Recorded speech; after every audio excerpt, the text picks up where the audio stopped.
நாளுக்கு நாள் தக்காளி விலை வந்து அதிகமாகிக்கிட்டே இருக்குங்க. அதிகமானாலும் நம்ம தக்காளி வந்து நம்ம அன்றாடம் தேவைகளுக்கு வாங்கி தான் ஆகணும்.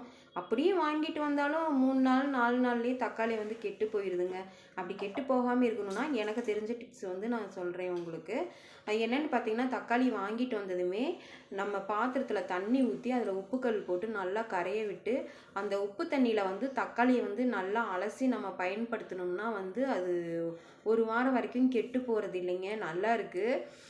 பார்த்தீங்கன்னா, இந்த மழைக்காலம் வந்தாவே தக்காளி விலை வந்து ரொம்பவே அதிகமாயிருது. இந்த மாதிரி நீங்கள் பயன்படுத்துனீங்கன்னா வந்து தக்காளி கெட்டு போகாது.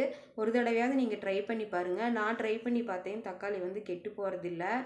அதனால் நீங்களும் ட்ரை பண்ணி எனக்கு தெரிஞ்ச நான் பயனடைஞ்ச மாதிரி நீங்களும் மழை காலத்தில் தக்காளியை வந்து பாதுகாப்பாக வச்சுக்கோங்க. கெட்டு போகாது. நம்ம போட்டு நிறைய விலை வாங்கிட்டு வந்தாலும் அது கெட்டு போகிறதுனால கஷ்டமாக இருக்கும் இல்லைங்களா? அதனால தான்